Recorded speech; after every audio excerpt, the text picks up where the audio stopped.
Okay, so the problem you're looking at is this. And your question was you're having a hard time solving it. So we first need to make sure you didn't send me any work, at least that I saw. So actually, let me check that. Yeah, you didn't do anything in your show my work. So I'm just gonna have to assume I'll take it from the beginning. So the big idea here is right now we have to make sure we understand that this is saying g of x equals 139, so that's an output. So for our function, this thing is equal to 139, which is equal to 2x squared plus, plus 30x minus 13. So then to do our work, we're going to subtract 139 from each side because we're going to need to use quadratic formula to solve this. And if you don't have it equal to 0, you can't use your zero factors theorem. So now it's equal to 0. We're going to be left with 2x squared plus 30x.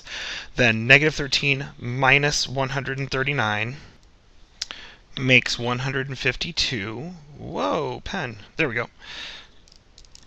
That was interesting. Minus 152. So now that we have this, we need to say to ourselves, well, we could try to factor, we could do quadratic formula. First thing I noticed, though, is everything is divisible by 2. So to make my life easier, I'm just going to divide by 2, divide by 2, divide by 2. And whatever I do to one side, I have to do to the other. So then that's going to give me 0 equals x squared plus 15x minus, let's see, 2 goes into that 7 times 12, 76. So now that's what I'm working with for the quadratic formula. If I didn't divide by 2, it would have obviously come out to be the same thing.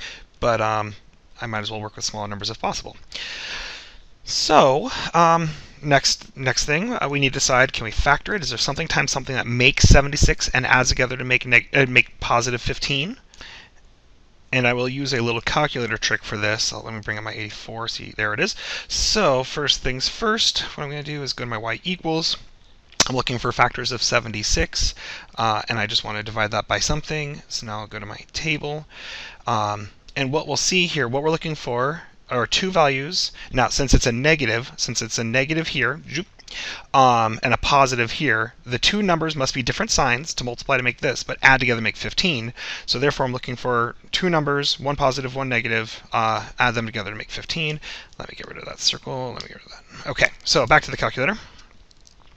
You can see, I don't think I'm able to write on this, we'll find out. So you can see I have the number 4 and 19. Yeah, I won't let me write on this.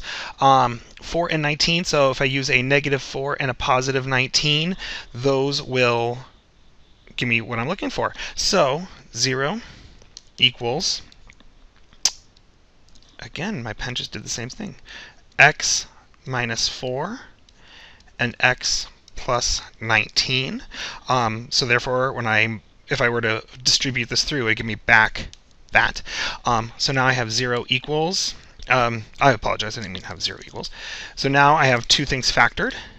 So the zero factor theorem says I just need to take the x minus 4, set it equal to 0, and find that answer, and take the x plus 19 and set equals 0 and find that answer. The reason why, if this is 0, then it doesn't matter what's over in the x plus 19, because they're 0 times anything is 0. That's why we need this to be equal to 0. Anyway, so that gives me x equals 4 as one of my answers and x equals negative 19 as my other answer. I hope that helped. Best of luck.